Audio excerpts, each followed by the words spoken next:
Hello guys, अभी भी एक high court Delhi high court का केस आया है जो कि दिल्ली हाई कोर्ट ने जजमेंट सुनाया है।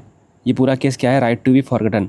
राइट टू बी फॉरगटन जो है वो आर्टिकल 21 के तहत आता है। आर्टिकल 21 क्या है भारत के संविधान का? वो है right to life and personal liberty, कि मुझे जीवन जीने का अधिकार है और पर्सनल लिबर्टी के हिसाब से एक डिग्निटी मेरी है उसके हिसाब से, तो ये मेरा इंडिविजुअल राइट है। ठीक है। और आर्टिकल 19 क्या कहता है? Freedom of speech and expression, हर इंसान का, चाहे वो इंसान हो चाहे वो कोई कंपनी हो। ठीक है। जैसे आज तक हो गया, न्यूज़ NDTV हो गया, या फिर रिपब्लिक TV हो गया, इन सभी का भी अधिकार है कि वो भी राइट ऑफ फ्रीडम और एक्सप्रेशन को हम जो है एक्सप्रेस करें अपने को।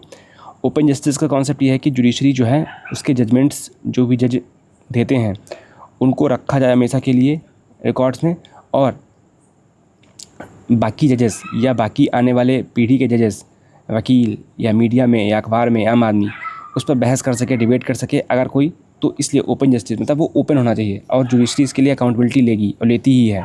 ठीक है। तो ये है। अभी मान लो कि यहाँ पे एक आदमी है जिसने क्राइम किया था और अब वो चाहता है कि 10 साल के बाद में उसकी सज़ा जब कट गई तो अब चाहता है कि वो अब डिजिटल से उसको भुला दिया जाए ताकि वो अपनी आगे की ज़िंदगी सही से जी पाए, ताकि उस पर कोई स्टिग्मा ना लग पाए, उस पर कोई दाग धब्बा ना लग पाए कि हाँ ठीक है 10 साल उसने बिता दिया जेल में, अब वो चाहता है कि अब वो अच्छी ज़िंदगी जी पाए। बट ये कन्फ्लिक्ट कहाँ आता है? क्योंकि मीडिया या अखबार बार बार हर 10 साल में हर साल लगभग उस चीज़ को बार बार कुरेदता रहता है, क्योंकि उसका एक freedom of speech and expression है। कोई अगर मान लो घटना ऐसी हुई तो वो पीछे वाला जो इंसिडेंट जो हो चुका है उसको कोट करता है वो। तो इससे दिक्कत आती है कि अखबार में कोई आर्टिकल होगा, फिर थोड़े से हेडलाइन में उसको भी थोड़ा सा दिया जाएगा कि हाँ इस केस में देखो ये कहा गया था। जैसे केस पुट्टस्वामी केस में राइट टू प्राइवेसी का कॉन्सेप्ट दिया गया था, तो एक पुट्टस्वामी हम लोग हमेशा सुनते आते हैं। ठीक है। तो ये है।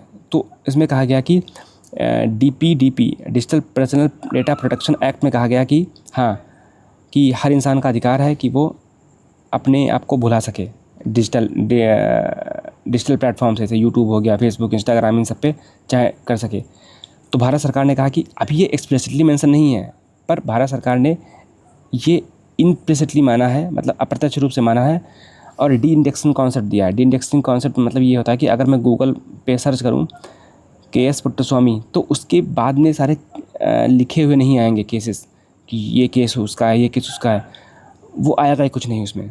मुझे पूरा टाइप करना पड़ेगा तब मैं शायद जान पाऊँ, वरना मुझे कोई सजेशन नहीं देगा वो यूट्यूब। और ये कहा गया कि ये इसलिए किया जा रहा है right to be forgotten because reformative justice, कि ये हर इंसान को सुधरने का मौका दिया जाए, ये इसलिए दिया जा रहा है।